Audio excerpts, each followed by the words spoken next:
call.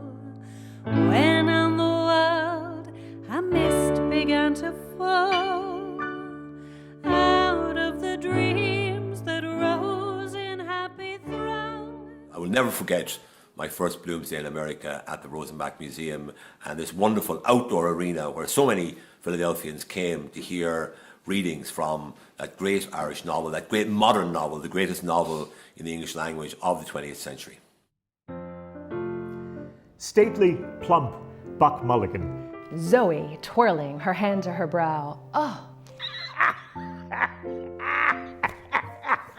Mr. Dacey laughed with rich delight, putting back his savings box. I knew you couldn't, he said joyously. But one day you must feel it. Eureka! Buck Mulligan cried. Eureka! Rob, why do you think Joyce wrote Ulysses? I don't know that I've really ever put much thought into it. Probably hubris, I think, really is the main key. In some ways, Ulysses is a book about clashing this former fictional self-autobiographical novel against some new kind of terrain that he's exploring. But in many ways, it's kind of a study of him using his life as a laboratory for his art, and his art as a laboratory for his life. And in many ways, we talk about Ulysses as a novel by James Joyce about becoming a novelist like James Joyce. I think a bigger question, Paul, is how did he do it? Well, that is a long tale, but Ulysses was written over 7 years in at least 3 cities. Joyce really believed that he had no powers of invention when it came to plot. So he either had to use his own life, as you were saying, right, the kind of autobiographical material, or some other source. And in a way, Homer's epic provided him with that kind of scaffolding on which he could then hang a novel about contemporary Ireland. He wrote it in episodes. Ulysses was being serialized in the Little Review in the US for the first several years that it was coming to the page. And those deadlines helped Joyce keep the book going and also keep the episodes relatively short. When the Little Review editors were censored or were enjoined from publishing any more of Ulysses, suddenly Joyce had no more deadlines, and so the chapters start to balloon. And as they balloon, they begin to talk more and more to each other, so that he then goes back and revises some of the earlier chapters in light of what he's written in the later chapters, and that iterative process goes on and threatens to go on forever until finally the final deadline, February 2nd, 1922, Joyce's 40th birthday, looms, and he knows that he has to sort of have all of the corrections and additions made by then and off to the printers.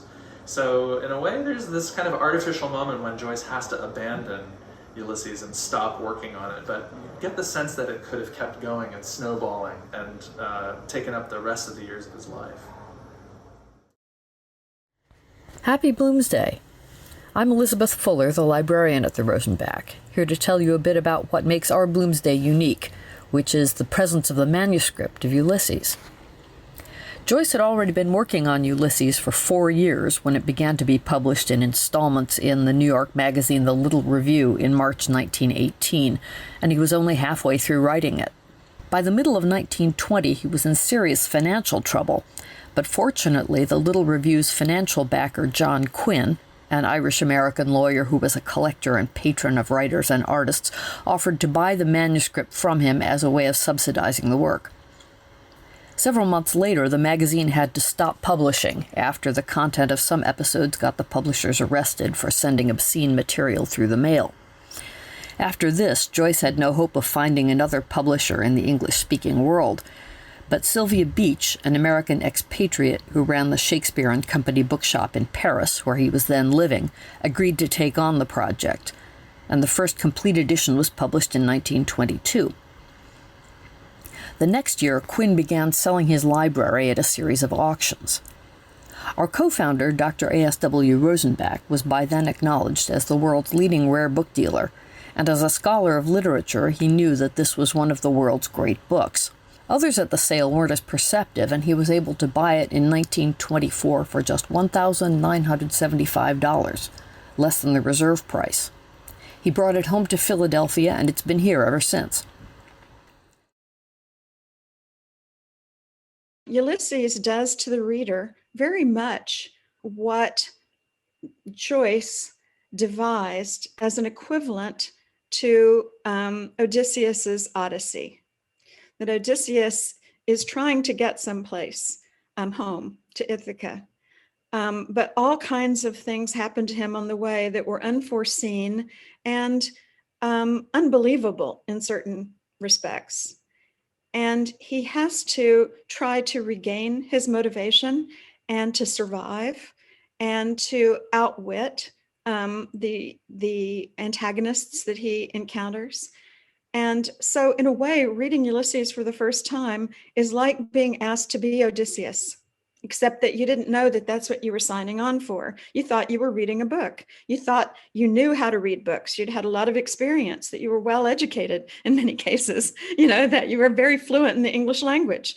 But that's not what Ulysses does to first-time readers. Instead, it sets you loose on an ocean, and there can be tempests, and you can lose your ship, and you can lose your entire crew, and you can find yourself on the verge of being eaten by a Cyclops. You can see one of your crew members having his bones chomped by Scylla as you pass by the rock of Scylla in an attempt to get through. So, all kinds of equivalents of this, psychological equivalents happen with different narrative styles for every hour of the day, and different interpretive challenges, and you don't know what the point is, and you don't even know who these people are, and maybe you've never been to Dublin, and maybe you're neither Catholic nor Jewish, and you can't figure out why you should care. So that ability just to hang on. Stately, plump Buck Mulligan came from the stairhead bearing a bowl of lather on which a mirror and a razor lay crossed.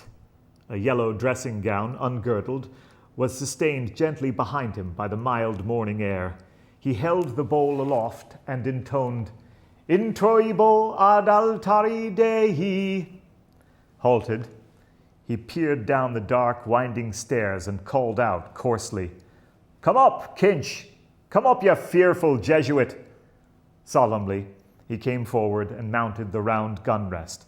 He faced about and blessed gravely thrice the tower, the surrounding land, and the awaking mountains. Then, catching sight of Stephen Dedalus, he bent down toward him and made rapid crosses in the air, gurgling in his throat and shaking his head. Stephen Dedalus, displeased and sleepy, leaned his arms on the top of the staircase and looked coldly at the shaking, gurgling face that blessed him, equine in its length, and at the light untonsured hair grained and hued like pale oak.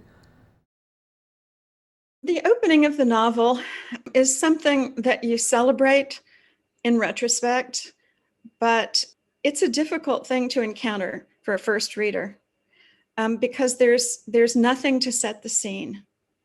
There is no narrator who is detached enough from what's being narrated to introduce the characters or to give you a sense of when or where this is taking place. So it's almost as if suddenly you're seeing the beginning of a film with people you don't care about, making allusions to things you may not understand. For American readers, you have to mentally translate dressing gown into bathrobe, and you see this guy shaving on the parapet of something that you eventually learn is a Martello Tower, whatever that may be, a kind of fortification, and that he is delightful and mercurial, sunny, funny. And then there's this grumpy, sleepy, dirty guy that kind of pokes his head up and watches him as this guy imagines that he's a magician and or priest turning the lather in his bowl into a beautiful woman. So it's a sort of travesty of the Eucharist. In the opening of the book, we greet again young Stephen Dedalus, character from Joyce's earlier novel, Portrait of the Artist as a Young Man. Stephen is not the central character of this novel, but he's a foil that is used to bring readers in that may already know that earlier work. He opens up the beginning three sequences, much as it does in the Homer, where he is Telemachus, the son of Odysseus. People tend to deal with Stephen as if he is Joyce himself, or a younger version of Joyce. And he's not, and it's important to remember that. There's things about Joyce's life during the time that he wrote this book that make him a lot closer to Bloom than Stephen. But there's something really unique here about this earlier version of yourself that you turned into a autobiographical fictional novel, ramming up against how your life is here today and how the two might fuse together, that becomes the gem of Ulysses. Buck Mulligan peeped an instant under the mirror and then covered the bowl smartly. "Back to the barracks," he said sternly. He added in a preacher's tone, "For this, O dearly beloved, is the genuine Christine, body and soul and blood and ouns." Slow music, please. Shut your eyes, gents, one moment. A little trouble about those white corpuscles. Silence all. He peered sideways up and gave a long, slow whistle of call, then paused a while in rapt attention, his even white teeth glistening here and there with gold points. Christostomos. Two strong, shrill whistles answered through the calm. "Thanks, old chap," he cried briskly. "That will do nicely. Switch off the current, will you?" He skipped off the gun rest and looked gravely at his watcher, gathering about his legs the loose folds of his gown. The plump, shadowed face and sullen oval jaw recalled a prelate, patron of arts in the Middle Ages. A pleasant smile broke quietly over his lips. "The mockery of it," he said gaily. "Your absurd name, an ancient Greek?" He pointed his finger in friendly jest and went over to the parapet, laughing to himself. Stephen Dedalus stepped up, followed him wearily halfway, and sat down on the edge of the gun rest, watching him still as he propped his mirror on the parapet, dipped the brush in the bowl, and lathered cheeks and neck. One of the ways in which people create community in the Catholic Church is by taking communion. To take communion is to communicate. And Joyce pulls together to take communion, to communicate, and to turn the bread of daily experience into something spiritual and everlasting.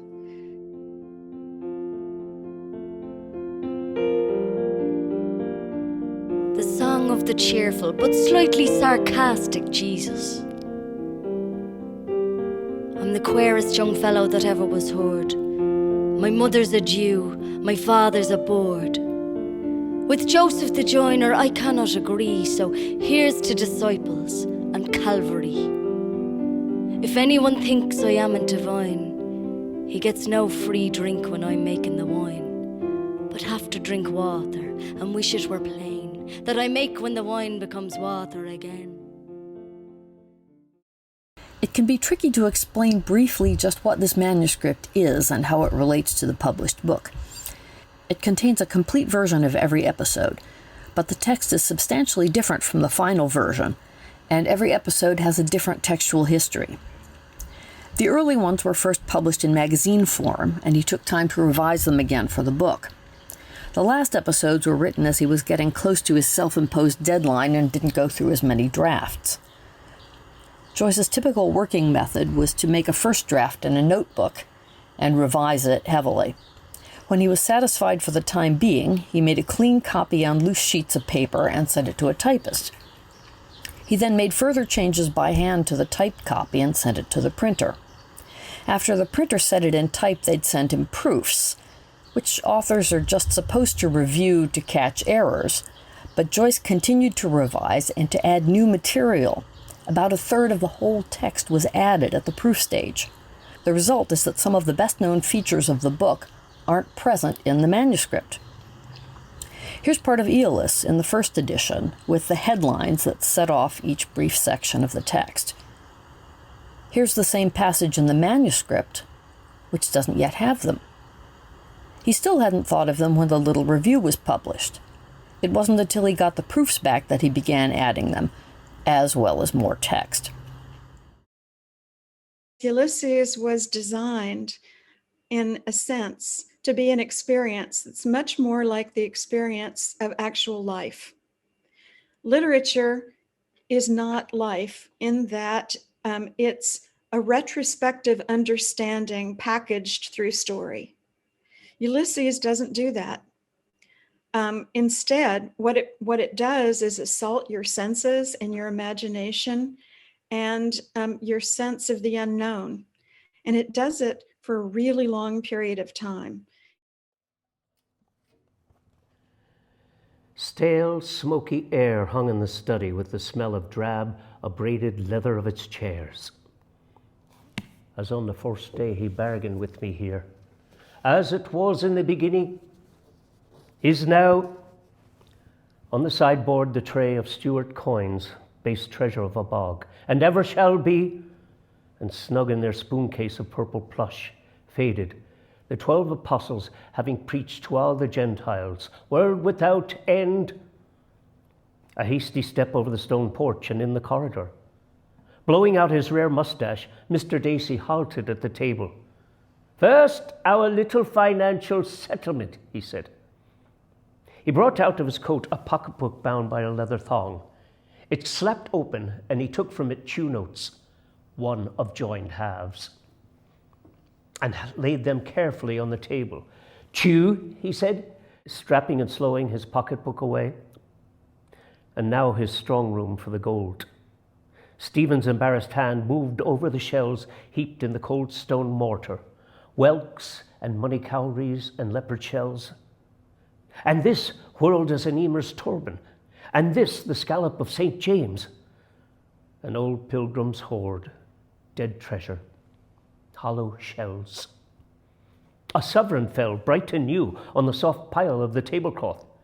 3, Mr. Dacey said, turning his little savings box about in his hand. These are handy things to have. See, this is for sovereigns, this is for shillings, sixpences, half crowns, and here crowns. See? He shot from it 2 coins and 2 shillings. 3.12, he said. I think you'll find that's right. Thank you, sir, Stephen said, gathering the money together with shy haste and putting it all in a pocket of his trousers. No thanks at all, Mr. Dacey said. You have earned it. Stephen's hand, free again, went back to the hollow shells. Symbols, too, of beauty and of power. A lump in my pocket. Symbols soiled by greed and misery. Don't carry it like that, Mr. Dacey said. You'll put it out somewhere and lose it. You just buy one of these machines. You'll find them very handy. Answer something. Mine would be often empty, Stephen said. The same room and hour, the same wisdom, and I the same. 3 times now, 3 nooses round me here. Well, I can break them this instant if I will. Because you don't save, Mr. Dacey said, pointing his finger. You don't know yet what money is. Money is power. When you have lived as long as I have, I know, if youth but you. But what does Shakespeare say? Put but money in thy purse. Iago, Stephen murmured. He lifted his gaze from the idle shells to the old man's stare. He knew what money was, Mr. Dacey said. He made money. A poet, yes, but an Englishman too. Do you know what is the pride of the English? Do you know what is the proudest word you will ever hear from an Englishman's mouth? The sea's ruler. His sea-cold eyes looked on the empty bay. It seems history is to blame, on me and on my wards, unhating. That on his empire, Stephen said, the sun never sets. Ah, Mr. Dacey cried, that's not English. A French count said that. He tapped his savings box against his thumbnail. I will tell you solemnly what is his proudest boast. I paid my way. Good man, good man. I paid my way. I never borrowed a shilling in my life. Can you feel that? I owe nothing. Can you? Mulligan, £9, 3 pairs of socks, 1 pair of brogues, ties. Curran, 10 guineas. McCann, 1 guinea. Fred Ryan, 2 shillings. Temple, 2 lunches. Russell, 1 guinea. Cousins, 10 shillings. Bob Reynolds, half a guinea. Keller, 3 guineas. Mrs. McKernan, 5 weeks' board. The lump I have is useless. For the moment, no, Stephen answered. Mr. Dacey laughed with rich delight, putting back his savings box. I knew you couldn't, he said joyously. But one day you must feel it.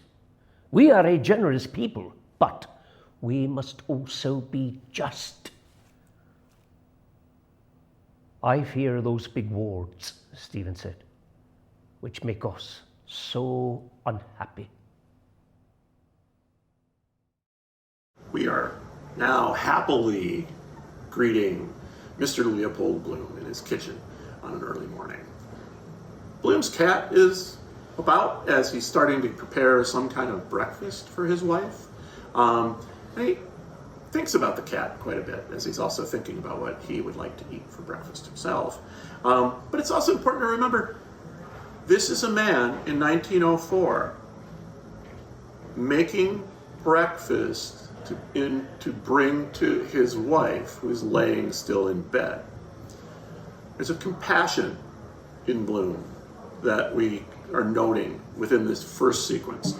Now, we certainly haven't seen in Stephen, and a sort of an adjustment to the life that he has, this kind of cozy life on the north side of Dublin. Leopold Bloom ate with relish the inner organs of beasts and fowls. He liked the thick giblet soup, nutty gizzards, a stuffed roast heart, liver slices fried with crust crumbs, fried hen cods roes, and most of all, he liked grilled mutton kidneys, which gave to his palate a fine tang of faintly scented urine. Kidneys were in his mind as he moved about the kitchen softly, writing her breakfast things on a humpy tray. Gilded light and air were in the kitchen, but out of doors, gentle summer morning everywhere. It made him feel a bit peckish. The coals were reddening. Another slice of bread and butter, 3, 4, right. She didn't like her plate full. Right. He turned from the tray, lifted the kettle off the hob, and set it sideways on the fire. It sat there, dull and squat. Its spout stuck out. Cup of tea soon. Good. Mouth dry. The cat walked stiffly round a leg of the table with tail on high. McKenna! Oh, there you are, Mr. Bloom said, turning to the fire. The cat mewed in answer and stalked again stiffly round a leg of the table, mewing. Just how she stalks over my writing table. Scratch my head. Mr. Bloom watched curiously, kindly, the lithe black form, clean to see the gloss of her sleek hide, the white button under the butt of her tail, the green flashing eyes. He bent down to her, his hands on his knees. "Milk for the pussins," he said. "No," the cat cried. They call them stupid. They understand what we say better than we understand them. She understands all she wants to. Vindictive too, cruel. Her nature. Curious mice never squeal, seem to like it. Wonder what I look like to her. Height of a tower? No, she can jump over me. Afraid of the chickens she is, he said mockingly. Afraid of the chook-chooks. I never saw such a stupid pussins as the pussins. Well, the opening passage of Calypso is a delight and a shock because it comes after Proteus, which is one of the three places that people most often stop reading Ulysses. And so people have had it, usually by the end of Proteus. And then to turn the page and to read about Bloom preparing his pork kidney, but first having an encounter with his cat. And this is actually one of the trademark attributes of Bloom because he feeds the cat, but then he puts himself into the perspective of the cat. He says, I wonder what I look like to her. Height of a tower? No, she can jump me. But the idea that he changes perspective, becomes the cat for a minute and sees himself as the other, is one of the things I think that makes Bloom so admirable and so imitable.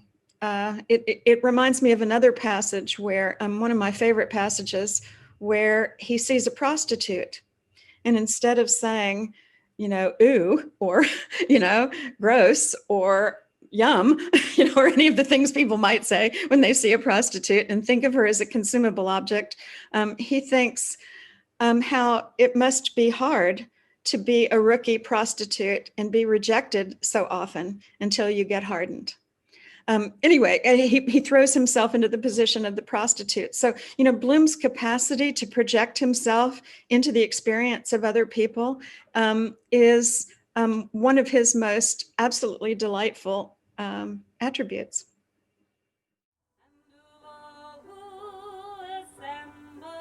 In 1924, James Joyce wrote a letter to Harriet Shaw Weaver about the first Bloomsday. There is a group of people who observe what they call Bloomsday, 16th of June. They sent me hortensias, white and blue, dyed. I have to convince myself that I wrote that book. I used to be able to talk intelligently about it. Happy Bloomsday from the James Joyce Centre here in dear, dirty Dublin. My name is Darina Gallagher and I'm director of the James Joyce Centre, and I hope to be able to talk intelligently about music in this great book, Ulysses.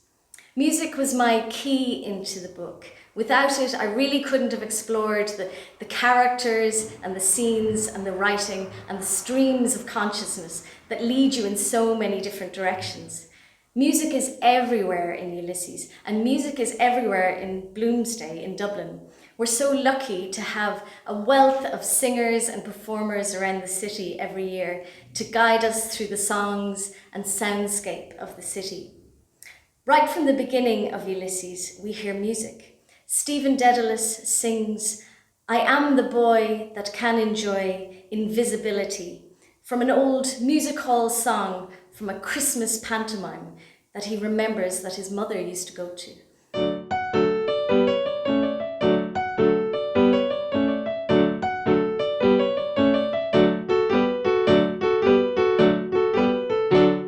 I'm sure it would be nice to be able to vanish from sight, to be able to stop at the whiskey shop till after 11 at night, to consult an attorney and disappear when he speaks of fees, to travel by rail in the limited mail and vanish at tickets, please. Invisibility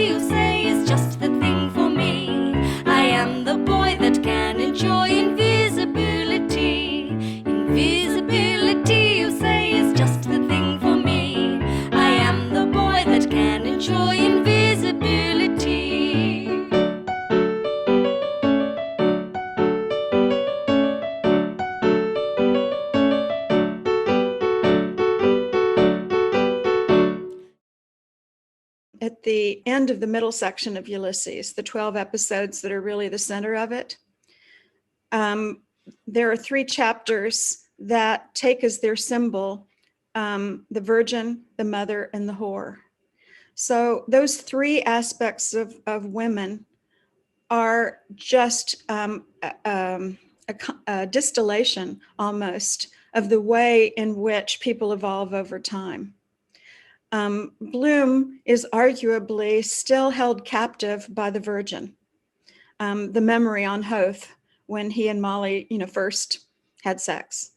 But what he gradually comes to try and encounter and refeel is the richness of Molly when she became a mother, and then when they lost their child, and also his feeling, at least on this particular day, that she has been unfaithful, like a whore.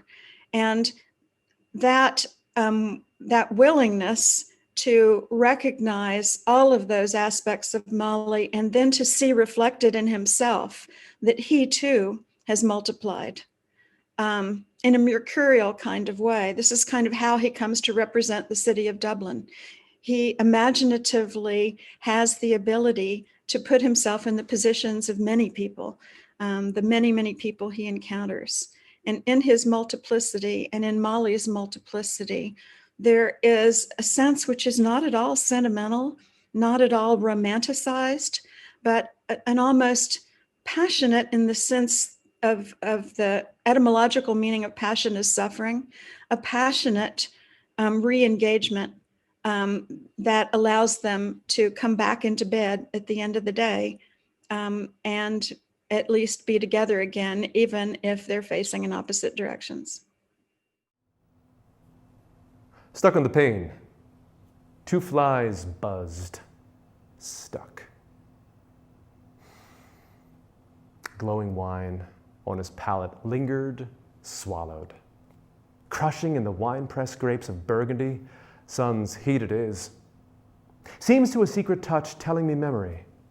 Touched his sense, moistened, remembered.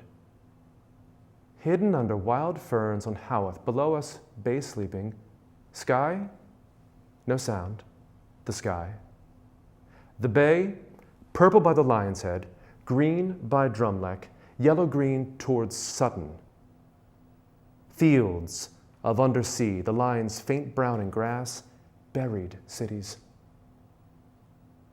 Pillowed on my coat, she had her hair, earwigs in the heather scrub, my hand under her nape.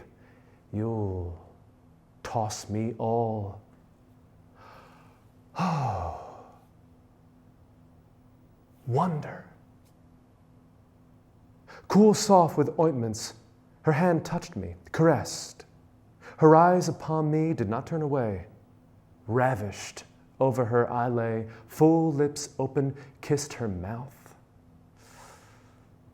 Yum. Softly, she gave me in my mouth the seed cake, warm and chewed. Mawkish pulp her mouth had mumbled, sweet sour of her spittle. Joy. I ate it. Joy. Young life, her lips that gave me pouting, soft, warm, sticky gum jelly lips, flower her eyes were. Take me, willing eyes. Pebbles fell, she lay still. A goat?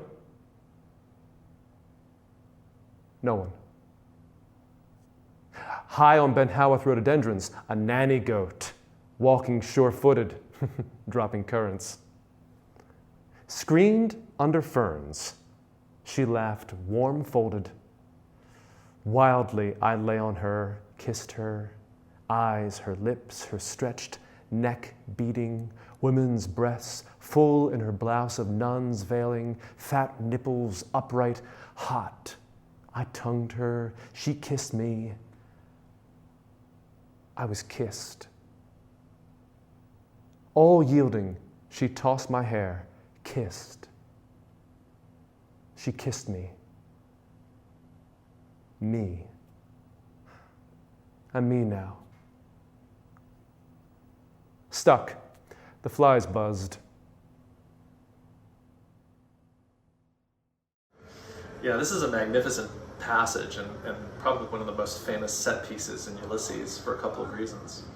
First, the language just reaches this pitch of sexiness and lyricism and materiality. It's about the place where eating and excreting and lovemaking meet and mingle. And it commemorates the day on which Molly first said yes to Leopold Bloom. At the same time, it's framed within the vision of these two flies stuck together on the windowsill in the pub where Bloom is sitting in the present day.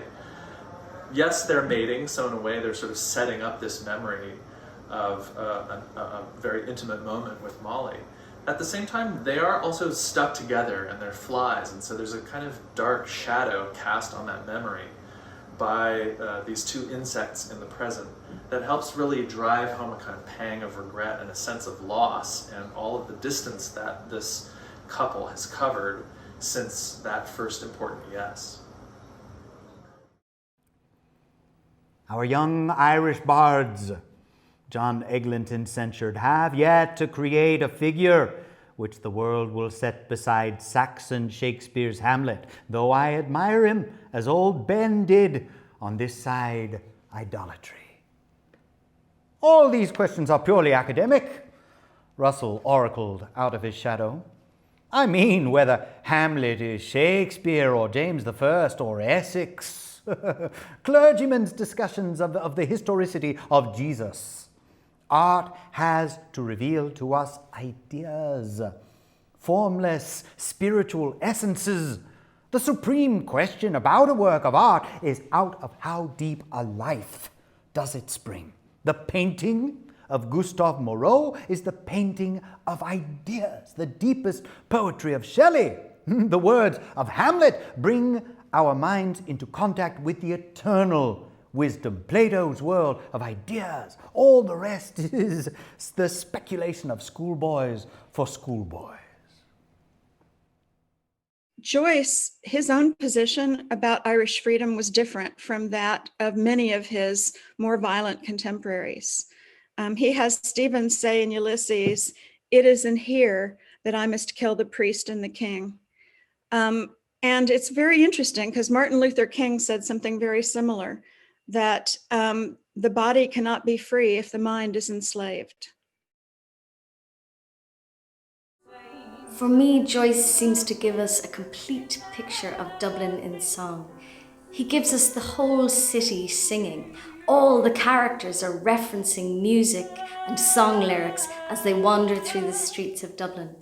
He gives us Irish folk song, English music hall, songs of the church and the parlour, and the opera that Molly is singing and rehearsing with her lover, Blazes Boylan. This is such a complete picture.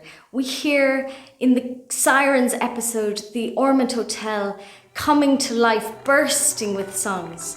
Of course, Joyce himself was a wonderful singer, and so were both his parents. And in Ulysses, we get so many of the songs of Joyce's childhood.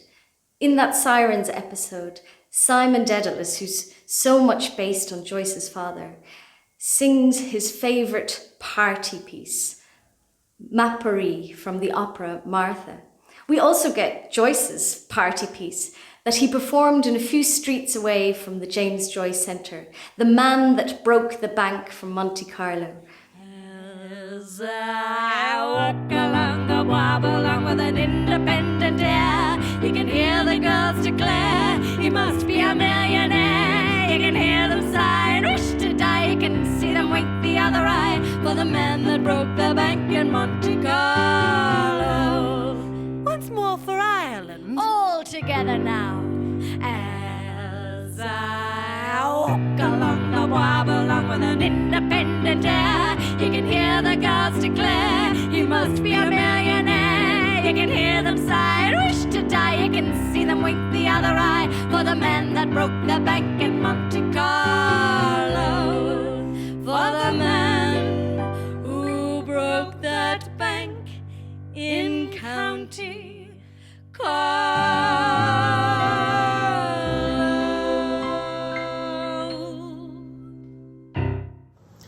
In the Sirens episode, Leopold Bloom is sitting in the bar at the Ormond Hotel, having a bite to eat, and writing to his epistolary girlfriend, Martha, and listening to a song called Mapari, which is from an opera also called Martha, being sung by Simon Dedalus, who's in the next room.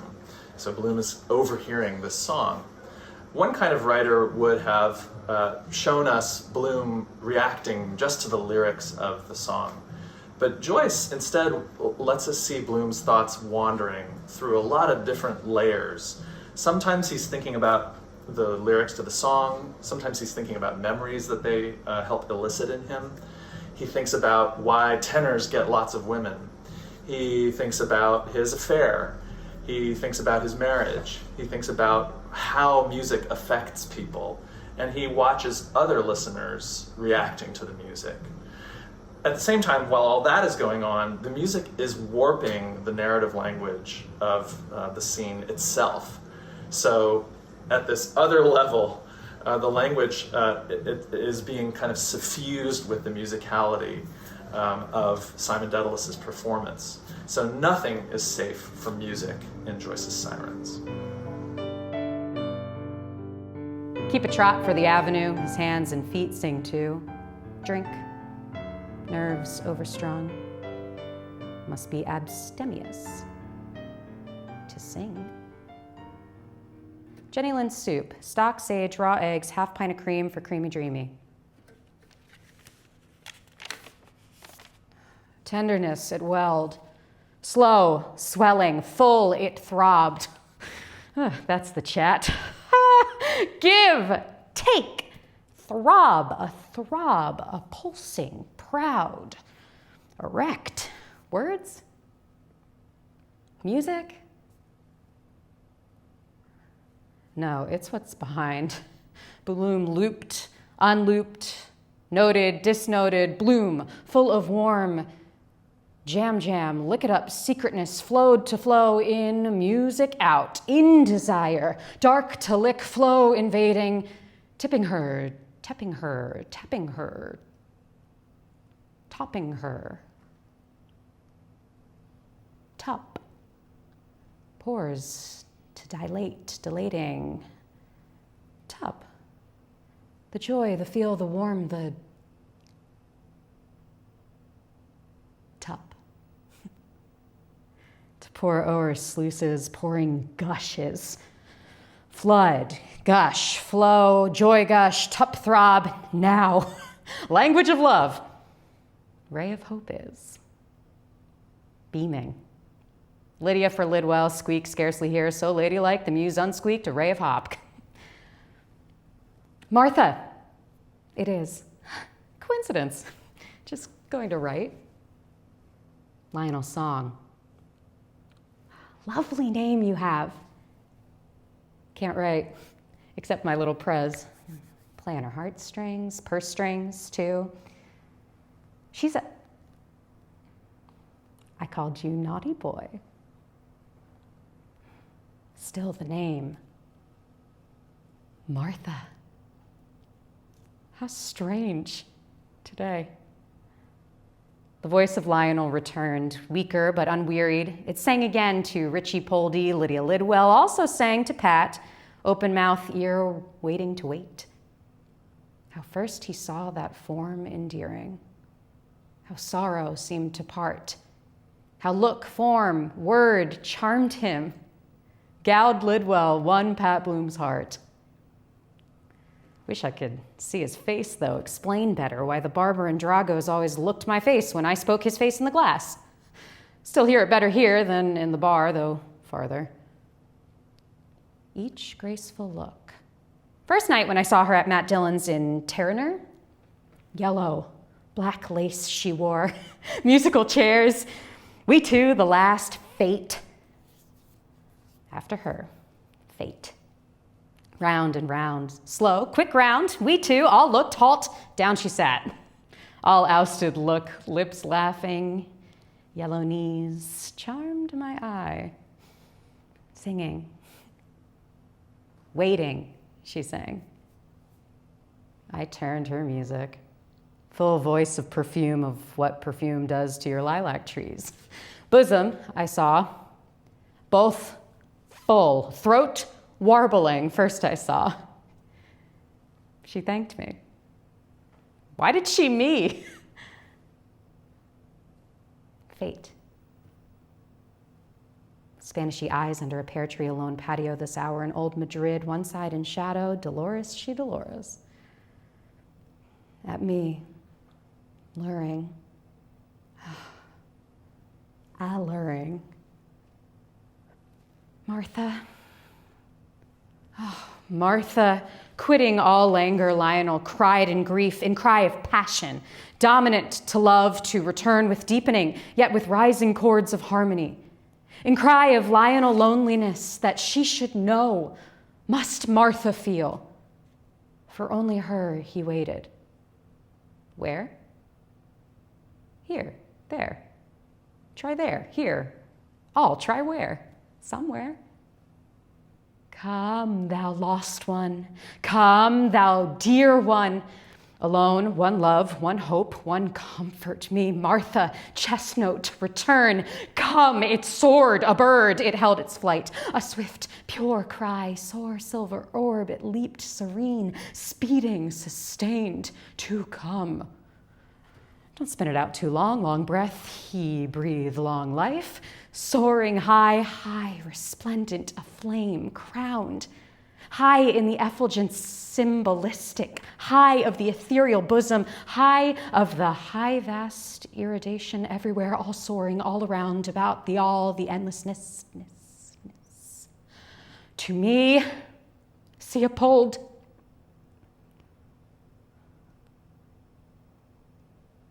consumed.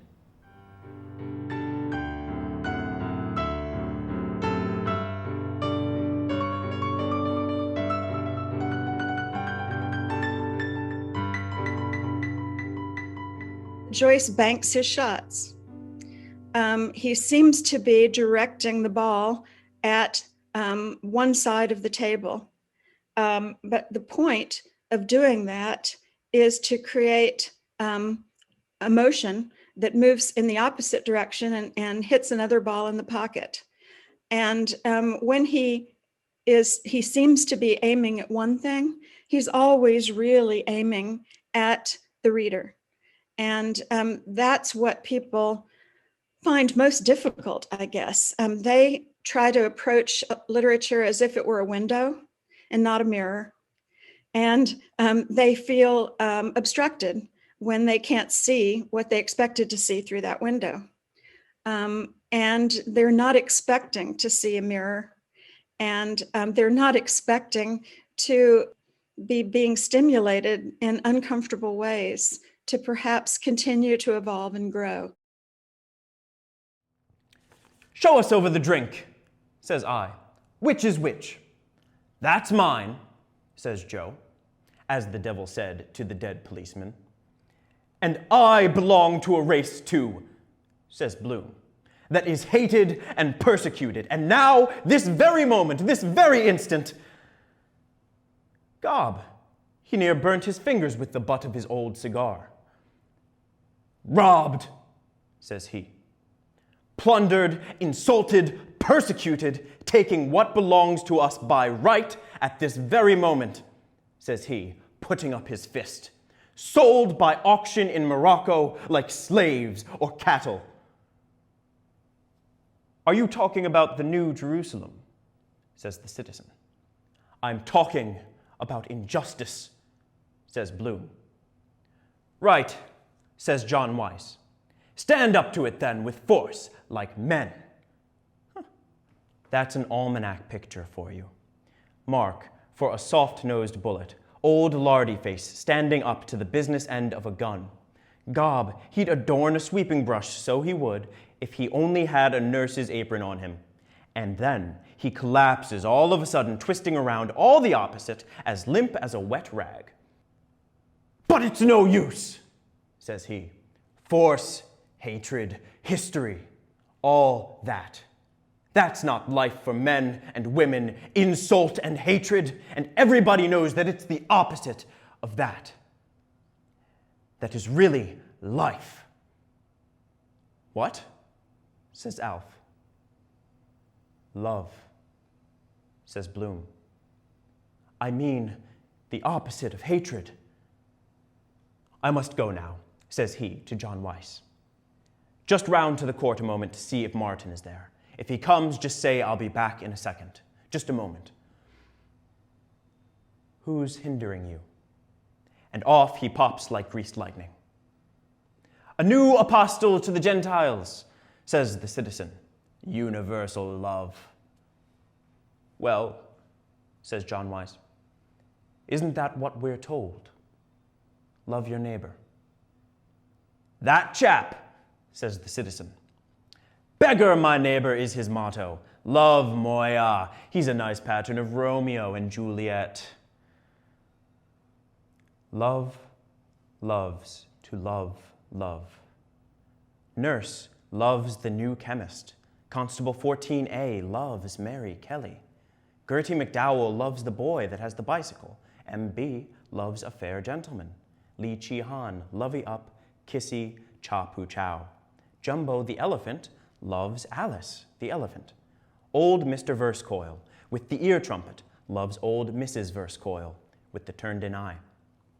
The man in the brown mackintosh loves a lady who is dead. His Majesty, the King, loves Her Majesty, the Queen. Mrs. Norman W. Tupper loves the Officer Taylor. You love a certain person, and this person loves that other person. Because everybody loves somebody, but God loves everybody.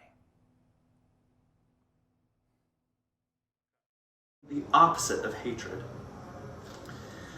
Rob, I've always wondered why Joyce chooses to have Bloom define love in this kind of dictionary definition way, the opposite of hatred. That's also a little bit like a Hallmark card. You know, James Joyce could have offered us a much more complicated definition of love or a kind of riff on love, and instead we get love is the opposite of hatred. Love loves to love love. How do we think about that? Well, I guess it is a simplistic notion, but it's the really sort of the core of acceptance that we see that Bloom has. You know, the idea that he's fighting all of these impulses of nationalism, Irish republicanism, which he seems to believe in, with the idea that we're a community together. He talks about what a nation is, and that we're united by love is an important aspect of how Bloom sees the world working. You mentioned that definition of a nation, and Bloom says a nation is the same people living in the same place, and then, or in different places when he's prompted by another character. And, you know, that's another one of those definitions that's, on the one hand, really unsatisfying because it seems sort of circular. A nation is the same place living, it's the same people living in the same place or different places. But also kind of gets at the fuzziness of how we think about nations, the porosity of that concept and its complexity. And there's a real ambivalence about the nation state as a concept in this book. It's the thing that Ireland is striving to become in the months that Joyce is finishing writing Ulysses, but it's also a political form that Joyce himself is deeply ambivalent about, and I think we see some of that ambivalence in the Cyclops chapter, in these very passages. And then Jackie Caffrey shouted to look, there was another, and she leaned back and the garters were blue to match on account of the transparent, and they all saw it, and they all shouted to look, there it was. And she leaned back ever so far to see the fireworks, and something queer was flying through the air, a soft thing to and fro, dark. And she saw a long Roman candle going up over the trees, up, and in the tense hush, they were all breathless with excitement as it went higher and higher, and she had to lean back more and more to look up after it, high, almost out of sight, and her face was suffused with a divine, with an entrancing blush from straining back, and he could see her other things too. Nainsook knickers, the fabric that caresses the skin, better than those other petty with. The green, 4 and 11 on account of being white, and she let him. And she saw that he saw. And then it went so high, it went out of sight a moment, and she was trembling in every limb from being bent so far back that he had a full view high up above her knee where no one ever, not even on the swing or waiting, and she wasn't ashamed. And he wasn't either, to look in that immodest way like that, because he couldn't resist the sight of the wondrous revealment half offered, like those skirt dancers behaving so immodestly before gentlemen looking. And he kept on looking, looking. She would fain have cried to him chokingly, held out her snowy, slender arms for him to come, feel his lips upon her white brow, the cry of a young girl's love, a strangled cry wrung from her, that cry that has rung through the ages. And then a rocket sprang and bang, shot, blind blank, and oh! Then the Roman candle burst, and it was a sigh of oh, and everyone cried oh, oh, in raptures, and it gushed out of a stream of rain, gold hair threads, and they shed, and ah, they were all greeny, dewy stars falling with golden, oh, so lovely, oh, soft, sweet, soft. Then all melted away dewily in the gray air. All was silent. She glanced at him as she bent forward quickly, a pathetic little glance of piteous protest, of shy reproach under which he colored like a girl. He was leaning back against the rock behind. Leopold Bloom, for it was he, stands silent, with a bowed head before those young, guileless eyes. What a brute he had been! At it again!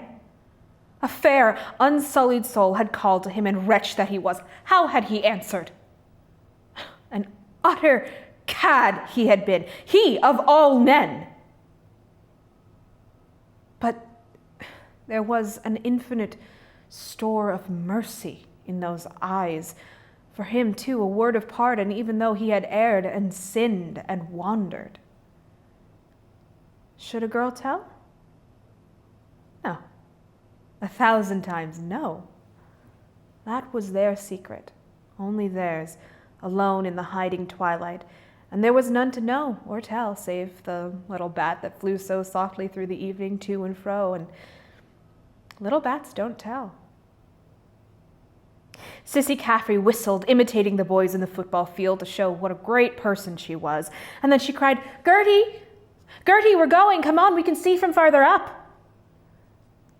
Gertie had an idea, one of Love's little ruses.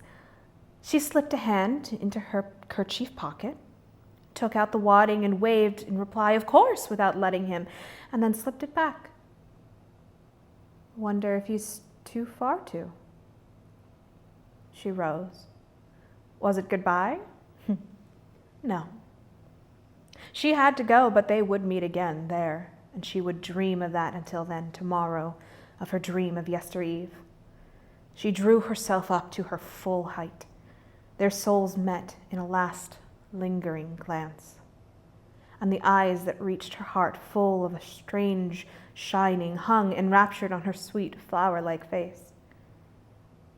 She half smiled at him, wanly, a sweet, forgiving smile, a smile that verged on tears, and then they parted. One really important focus of Ulysses that was hard for me to get a grip on, it took me years, I think, to really solve for myself what Joyce was doing with this, is the question of fidelity. Because the main event, insofar as there is an event that happens on June 16th, 1904, is that Molly has this adulterous liaison with Blazes Boylan, the hot guy, who's both blazing and boiling. You know, the fact that Ulysses, June 16th, 1904, the date on which it was set, was supposed to be the date that Joyce first walked out with Nora Barnacle, who became his lifelong partner, these things are hard to integrate. Why would he create an adulterous episode with a commemoration of a lifelong connection? And one of the things I think that's really interesting about that is tracing Joyce struggling with it, because he was tortured by the possibility that Nora would be unfaithful to him. And that was odd, because he had lots of at least emotional infidelities to her. But he felt a lot of agony about the possibility that she might do it to him. And so through his play Exiles, and then, most richly in Ulysses, what I think he does is try to answer the question, not of how people become committed to one another, but how they sustain that commitment across decades. Because that's actually a huge challenge. And what seems to be the crucial recognition is that as people change across time, if they're lucky, they multiply. They become many people. So what does that do to the idea of fidelity? To whom are you supposed to be faithful? Are you supposed to be faithful to the evolving multiplicity of another person? Or are you supposed to stay faithful to that person that first enraptured you, or made everything feel different for a time? And I think Joyce opted for the pain and the challenge of learning and relearning to love someone who grows into more people. In one of the climaxes of the very long and very crazy Circe episode, Stephen Dedalus and Leopold Bloom are partying with some sex workers in the red light district of Dublin. Someone starts up a player piano, which starts to play a song called My Girl's a Yorkshire Girl, and everyone begins to dance. Stephen, Bloom, other patrons at this establishment, the sex workers themselves, they start to whirl around, and as they dance, and as they start to get dizzy from the dancing, the language starts to dance and to get dizzy with them. And what you get at the kind of apex of this scene is a language that starts to sound a bit like Finnegan's Wake. So individual words are fusing together into new words that we've never seen before. Syntax is starting to behave differently at different speeds, almost like light in an Einsteinian universe. So this is one of the extreme moments in all of Ulysses, when we see elements fusing at high temperatures to form new elements. Zoe twirls round herself, heel tapping. Dance. Anybody here for there? Who'll dance? Clear the table. The pianola with changing lights plays in waltz time the prelude of My Girl's a Yorkshire Girl. Stephen throws his ash plant on the table and seizes Zoe round the waist. Florrie and Bella push the table toward the fireplace. Stephen, arming Zoe with exaggerated grace, begins to waltz her round the room. Bloom stands aside. Her sleeve, falling from gracing arms, reveals a white flesh flower of vaccination. Between the curtains, Professor Magini inserts a leg on the toe point of which spins a silk hat. With a deft kick, he sends it spinning to his crown and, jaunty-hatted, skates in. He wears a slate frock coat with claret silk lapels, a gorget of cream tulle, a green low-cut waistcoat, stock collar with white kerchief, tight lavender trousers, patent pumps, and canary gloves. In his buttonhole is an immense dahlia. He twirls in reverse directions a clouded cane, then wedges it tight in his oxter. He places a hand lightly on his breastbone, bows, and fondles his flower and buttons. Magini. The poetry of motion, art of calisthenics, no connection with Madame Leggett-Burns or Levenstone's. Fancy dress balls arranged, deportment, the Catilinus step. So, watch me, my terpsichorean ability. He minuets forward 3 paces on tripping bees' feet. Tout le monde en avant, révérence, tout le monde en place. The prelude ceases. Professor Goodwin, beating vague arms, shrivels, sinks, his live cape falling about the stool. The air in firmer waltz time sounds. Stephen and Zoe circle freely. The lights change, glow, fade gold, rosy, violet. The pianola. 2 young fellows were talking about their girls, sweethearts they'd left behind. From a corner, the morning hours run out, gold-haired, slim-sandaled in girlish blue, wasp-waisted with innocent hands. Nimbly, they dance, twirling their skipping ropes. The hours of noon follow in amber gold. Laughing, linked, high hair combs flashing, they catch the sun in mocking mirrors, lifting their arms. Magini, clip, clasps, silent gloves, hands. Carré, avant deux, breathe evenly, balance. The morning and noon hours waltz in their places, turning, advancing to each other, shaping their curves, bowing vis-a-vis. Cavaliers behind them arch and suspend their arms, with hands descending to, touching, rising from their shoulders. You may touch my... May I touch your... Oh, but lightly. Oh, so lightly. The pianola. My little shy little lass has a waist. Zoe and Stephen turn boldly with looser swing. The twilight hours advance from long land shadows, dispersed, lagging, languid-eyed, their cheeks delicate with cypria and false faint bloom. They are in gray gauze with dark bat sleeves that flutter in the land breeze. Magini. Avant 8, traversez, salut, corps des mains, croisez.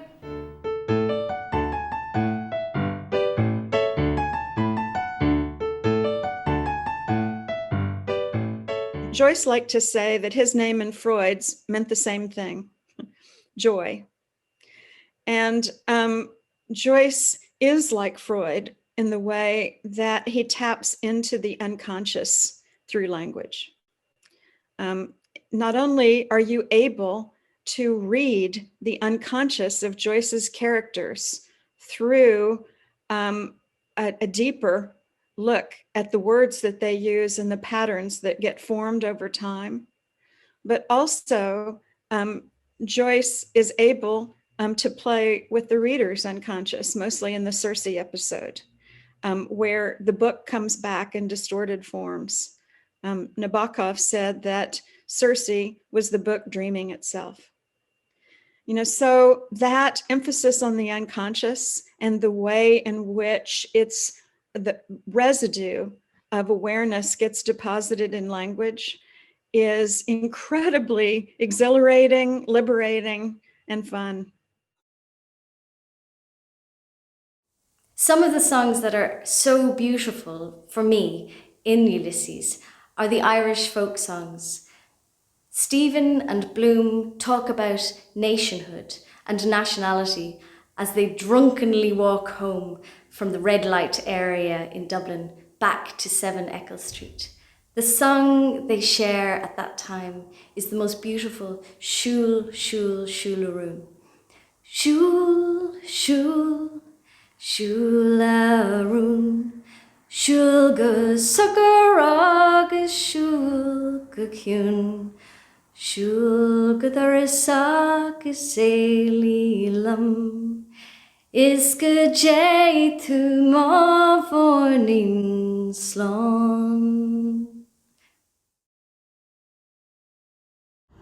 In most of the early episodes, the manuscript is close to what's known as fair copy, a version that's written out clean without changes. even when, as we've seen, he made extensive changes later on in other places. But with the last 2 episodes in particular, he just ran out of time. A nightmare for the typists, but a great treasure for us because we can see much more of his thought process. The manuscripts of Ithaca and Penelope are still in the notebook stage. He never got as far as copying them out onto separate sheets. In addition to the changes within the basic text, which he wrote on the right-hand page, he began adding more text in its left margin, and then when he ran out of room there, another layer on the left-hand page. And as usual, he added still more on the proofs. If he hadn't decided the book had to be published by his 40th birthday, I think he'd still be writing it. What parallel course did Bloom and Stephen follow returning? Starting united, both at normal walking pace from Beresford Place, they followed in the order named Lower and Middle Gardner Streets and Mount Joyce Square, west.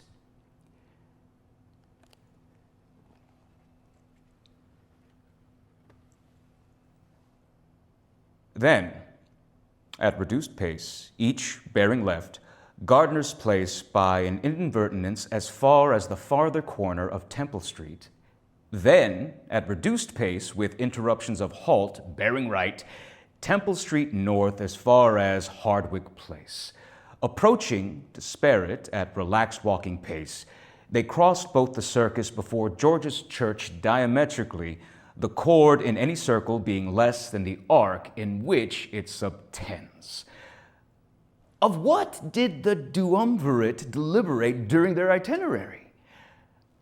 Music, literature, Ireland, Dublin, Paris, friendship, woman, prostitution, diet, the influence of gaslight or the light of arc and glow lamps on the growth of adjoining paraheliotropic trees, exposed corporation, emergency dust buckets, the Roman Catholic Church, ecclesiastical celibacy, the Irish nation, Jesuit education, careers, the study of medicine, the past day, the maleficent influence of the pre-Sabbath, Stephen's collapse. Did Bloom discover common factors of similarity between their respective like and unlike reactions to experience? Both were sensitive to artistic impressions, musical in preference to plastic or pictorial. Both preferred a continental to an insular manner of life, a cisatlantic to a transatlantic place of residence. Both indurated by early domestic training and an inherited tenacity of heterodox resistance, professed their disbelief in many orthodox religious, national, social, and ethical doctrines. Both admitted the alternately stimulating and obtunding influence of heterosexual magnetism. Were their views on some point divergent? Stephen dissented openly from Bloom's views on the importance of dietary and civic self-help, while Bloom dissented tacitly from Stephen's views on the eternal affirmation of the spirit of man in literature. Bloom assented covertly to Stephen's rectification of the anachronism involved in assigning the date of the conversion of the Irish nation to Christianity from Druidism by Patrick, son of Calpurnus, son of Potitus, son of Odysseus, sent by Pope Celestine I in the year 432 in the reign of Leary to the year 260 or thereabouts in the reign of Cormac Mac Art 266 AD, suffocated by imperfect deglutition of aliment at Sletty and interred at Rossnarry. The collapse, which Bloom ascribed to gastric inanition and certain chemical compounds of varying degrees of adulteration and alcoholic strength, accelerated by mental exertion and the velocity of rapid circular motion in a relaxing atmosphere. Stephen attributed to the reapparition of matutinal cloud perceived by both from two different points of observation, Sandy Cove and Dublin, at first, no bigger than a woman's hand. Was there one point on which their views were equal and negative? The influence of gaslight or electric light on the growth of adjoining paraheliotropic trees.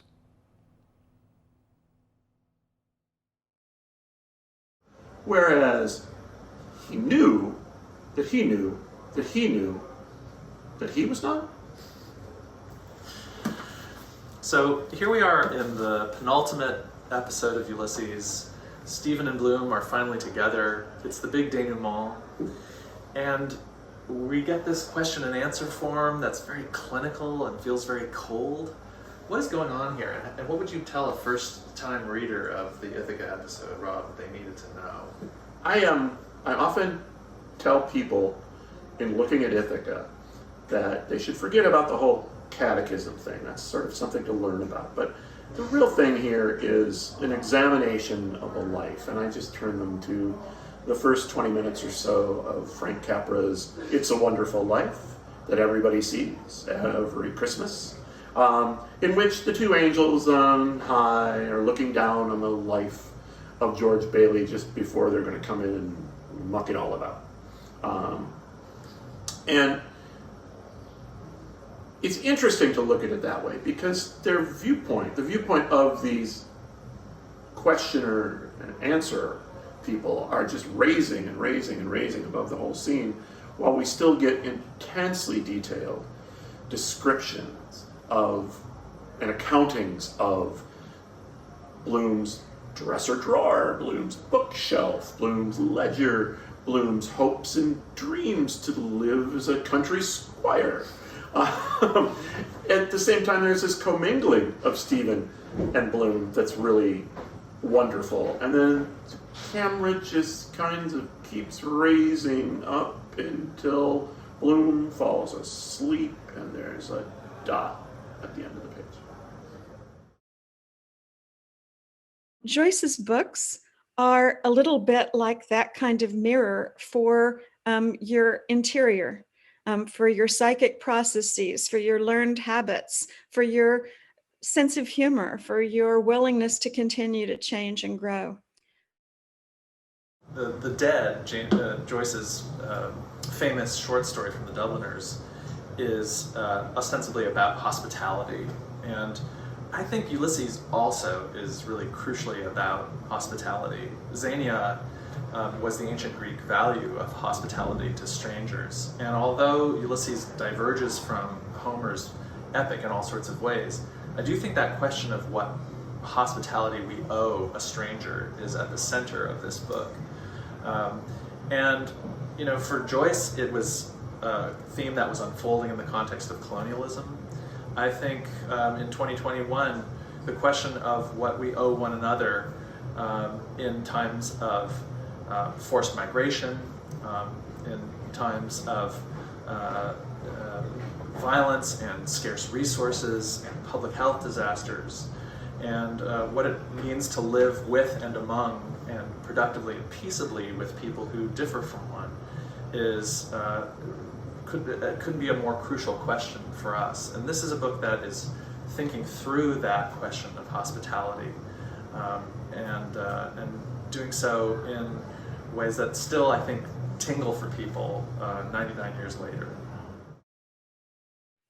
And when you get to the end, many times, a lot of the questions that you thought you needed to know the answers to are answered at the end. But by the time you get there, you realize that those weren't the most important questions to begin with. And that's when you can go back and really start reading Ulysses. So one of the things I like to say is that Ulysses, unlike most books, is not a one-night stand. It's a long, committed relationship, or at least it can be. And I think it's incredible that a book can be that.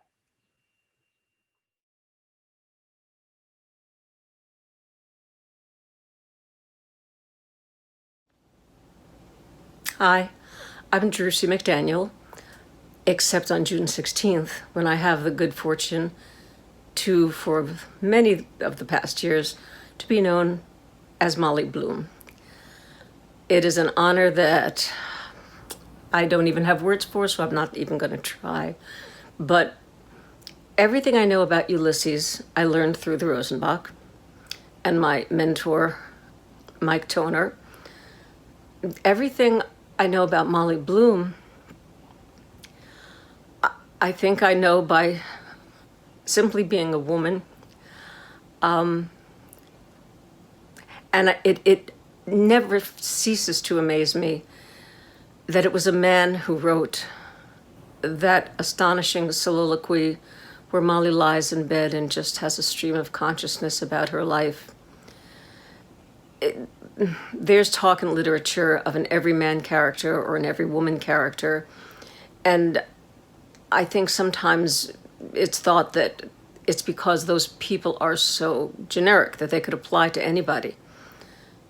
But the genius of these characters, and in my case Molly, is that she is so specific, she becomes generic.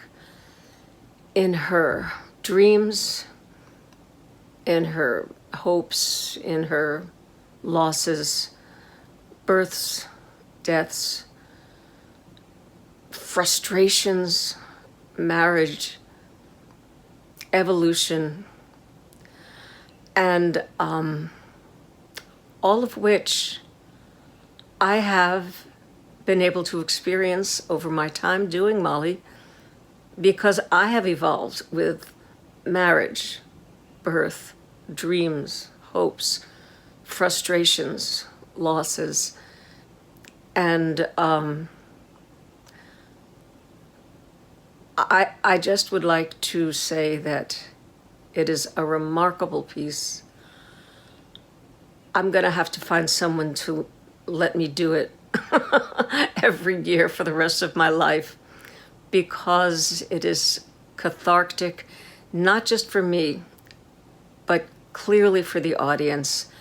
And my happiest memories, in addition to being able to do the piece, are the so many people that come up afterwards and say that as if I were speaking for them, as if I knew what was in their hearts and their heads. And I didn't, but Joyce did, and I get to be the conduit of that. So thank you, James Joyce. Thank you, Rosenbach. Thank you, Molly. Shall I wear red? Yes. And how he kissed me under the Moorish wall. And I thought, well, as well him as another. And I asked him with my eyes to say, ask again. Would I? Yes. To say, yes. My mountain flower.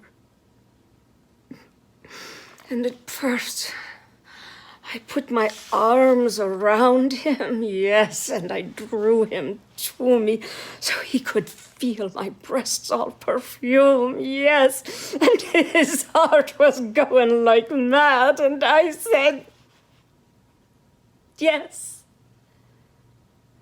I said, yes, I will.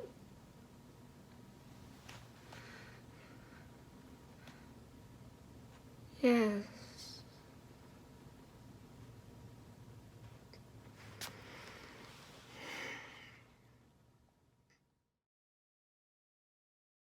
I've been celebrating Bloomsday on the 16th of June every year for the last 20 years. My first Bloomsday that I organised was in Edinburgh in 1999, and I've done Bloomsdays in Malaysia, in Germany, in Britain, and also now in the USA. But my most memorable Bloomsday and the best Bloomsday I've been involved in was the Bloomsday here at the Rosenbach Museum last year when I was part of a remarkable day of readings from Joyce's great novel, and it was a fantastic setting. I really enjoyed every moment of it. I will never forget my first Bloomsday in America at the Rosenbach Museum, and this wonderful outdoor arena where so many Philadelphians came to hear readings from that great Irish novel, that great modern novel, the greatest novel in the English language of the 20th century. What makes Bloomsday so special in Dublin is that the city becomes full of these songs once again. People remember these songs and pass them on from generation to generation. Love's Old Sweet Song can be heard in many corners of the city on this special day, on this really unique celebration of this incredible book. So for Bloomsday 2021, I ask you to find a song that you like from Ulysses and sing it. Sing it aloud or sing it on your own, and join with us in Dublin in singing these great songs from the great Blue Book of Echoes.